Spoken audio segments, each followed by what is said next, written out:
So if you watched my video on Epic the Musical, you might remember that I opened it up by discussing the inherent inaccessibility of musical theater as a medium. And I used an example of a show I am outright obsessed with, that nobody else seems to be talking about. I am, of course, referring to Venice. It's such a refreshing and original work, taking obvious plot inspiration from Shakespeare's Othello, but adapting it into an entirely new, near-future authoritarian setting, with tons of additional relevant and powerful themes. Most importantly, the music slaps. Oh my god, it's so catchy, so exciting, so electric. I've listened to the soundtrack more times than I thought was humanly possible. It rules. Now, this isn't a perfect musical, and I'll get into that, but I mainly just wanted to make this video less so to analyze it, but more so just to let people know that, hey, it exists, and I love it, and here's why. And you might have noticed something about the footage I've been using. I was obviously really inspired by Epic and how its story was brought to life with excellent animatics from a variety of artists who were encouraged by the creator to make them. To me, this is such a genius way of giving audiences all over the world some method of experiencing the story without having to go to one specific place in the world to watch it on stage. And since Venice never even had the privilege of a Broadway run, nor am I seeing it pop up at any community theaters anywhere, then I figured, I guess it's up to me. So I ended up commissioning animatics of every single song in the musical, most of which came from artists within the Epic fandom, in order to give you at home a chance to watch this musical. Or at least, its musical numbers. It's not a completely sung-through show, so you are missing bits of plot and dialogue that even I haven't seen before. Nothing I can do about that, sadly, but when I listen to the show, I always follow along with a synopsis on Wikipedia to better understand the story. You can do that, or you can follow along with a playlist in the description.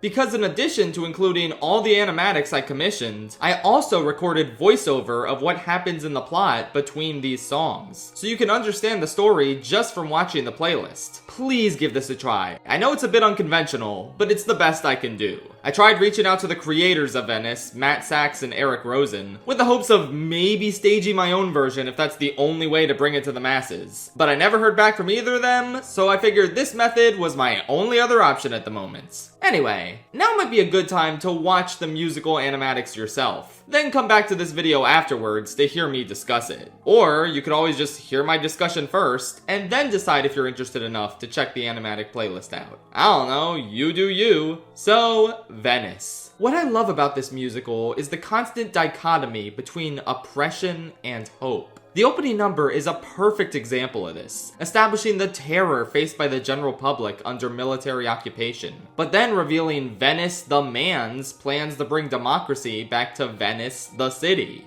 Yeah, I'll admit, I don't really love the fact that the main character is named Venice. Regardless, hearing about the personal beauty present in his life, the impending wedding with his long-separated love, is just a wonderful ray of sunshine that pierces the overwhelming bleakness of the song's opening. The music rightfully soars upon Willow's return to the city, and it's just so invigorating. Then you get to Last Man, a cool and chilling ballad that I wish I had known about when I made my top 30 villain songs ranking all those years ago. It's a controlled yet fanatical tune about a man with an unshakable vision for the city's future, and a deep harbored resentment for his brother that you can so clearly pick out in Leslie Odom Jr.'s voice. He truly is such a singular talent. Arguably the standout performer in Hamilton, and likewise the standout performer here. His deceptive falsettos in Put Out the Light towards the end are so chilling every time.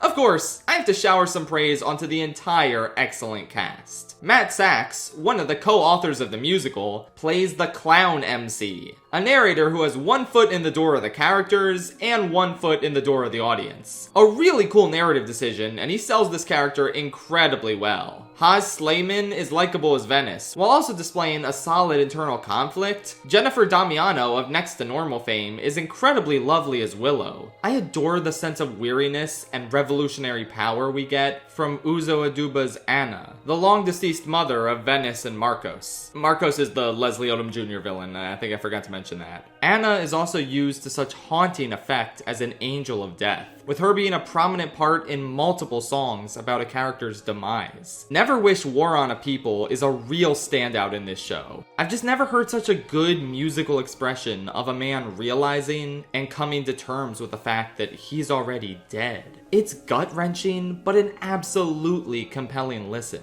There are a lot of dramatically potent and exciting songs in the show, but there's also a lot of variety in terms of tone. Like I said earlier, they balance despair with hope very well. Some songs are intense, some songs are pretty, and then there's the fun, dancey ones. Oh man, do I love Haley Daisy. She's a pop star who has this catchy, explosive character introduction number. One of my absolute favorites in the show, even if her character isn't quite as central as the others. But this musical does such a great job at turning that vibrant, upbeat tone against you. There's a similar song Haley Daisy is featured in called Liberation, Pull Up the People. And the idea here is that you're meant to be too distracted and having too much fun to see the darkness bubbling underneath the surface until it's too late. Act 1 concludes in such a dark and shocking manner, as Act 2 slowly sees the hope these characters stake so much of their lives on ripped away. Again, is it conveyed perfectly in the show itself? I don't know, cause I haven't seen it. For all I know, the book sucks, and it's clunky. But man, does the music heighten the plight of these characters so well. And the broad stroke story about manipulation and betrayal, I mean, it's just Shakespeare's Othello. And Othello is a banger. So it stands to reason that awesome songs that cover the broad strokes of Othello's story would be pretty great themselves. Nowhere is this more explicit than in the penultimate song, Put Out the Light. A direct reference to one of the most iconic lines from Othello that plays in the background as Venice breaks down when confronting the ghost of his mother. It's such an awesome climactic moment. I mean, again, that Leslie Odom Jr. falsetto, dude, it's nuts! Now, is Venice perfect? This might be counterintuitive to say in a video encouraging you to check it out, but no, there are some pretty notable flaws you can pick out in the songs. In terms of the actual composition, I think they rule and I barely have any notes. But lyrically, yeah, this show is not the strongest. Sometimes the lyrics can be a little too simplistic and juvenile for the tone they're going for. Like the opening song when the chorus sings, "Once had freedom, then we lost it." Later on they sing, "We're tired, wired, uninspired." And that uninspired really just feels like they were desperate for a rhyme. Help, I don't even know if wired fits that well. Last Man is an awesome song, but I just don't vibe with that one time fool me and it's shame on you, two times fool me and it's shame on me bit. Maybe it has some meaning I'm not getting, but it's so uncharacteristically childish for Marcos to be singing. I'll never get over the opening of I Wanna Be Great, where the clown MC sings, "The soul lingers long after you pass. That's why we feel like we're surrounded by our past." I don't know, pass and past is such a stupid rhyme to me. And then there's the opening of the finale song, "We're Not Children Anymore," where Amelia rhymes far away with itself. Like there's no rhyme directly before far away. It's just sing something else, please. The crown jewel of goofy lyrics that always takes me out of the song is a 2-for-1 deal in Never Wish War on a People, where Michael Victor sings, "Morning sky looking dreary like a painting, painted by a guy whose demise was waiting." What? That has like no basis in our cultural context. It's so specific and so needlessly silly. But even better is when he thinks he sees Venice's dead body and he sings, "I wish somebody else was lying there instead of him." I don't know, man. That's so goofy to me. God, if only someone else had died in his place. Just anyone else. Doesn't matter who. These aren't the only examples of weak lyrics in the show, but I will admit, they do pop up somewhat frequently. However, I don't want to act like it's all bad. There are a lot of lyrics I quite like. I really love a lot of them in Willow's sorrowful ballad, If Only, where she's being neglected by Venice and she sings, "Why does the silence emulate violence? The cold and the quiet screams in defiance." That goes pretty hard, not gonna lie. I love the motif of, from what I know, the road's still golden, and I'll always believe in you, which Venice and Willow sing variations of across the show as their love gets tested. The opening of Wings is really somber, with the clown MC singing "Saw They Clipped Your Wings" as a way of expressing that Venice no longer represents a dove bringing peace to the city. I love the hook of Sunrise, how everyone sings, "I can see the sunrise when I close my eyes. I can feel the morning,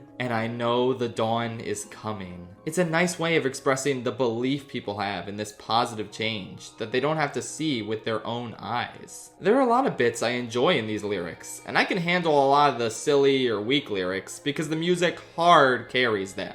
It's not perfect, but it gets the emotions across vividly, and that's what really matters. I just love this musical, even if I technically haven't seen it yet. I want to thank all of the awesome artists who made these animatics for me, and I especially want to encourage you to check them all out if you haven't already. Or if you're allergic to animatics for whatever reason, listen to the songs, dude, they're awesome. I apologize for the lyrics being kinda cringe numerous times, but a thing doesn't have to be perfect for me to want it to get its chance in the limelight. I think Venice deserves a shot to be experienced by a new generation. And I love reading the comments on all the animatics that have been out for a few months now. It's really cool seeing other people who are now obsessed with the show like I am. And you can be too. Please check out the playlist in the description. I am begging you. Support these amazing artists. Anyway, that's about it. Good night, citizens of Venice.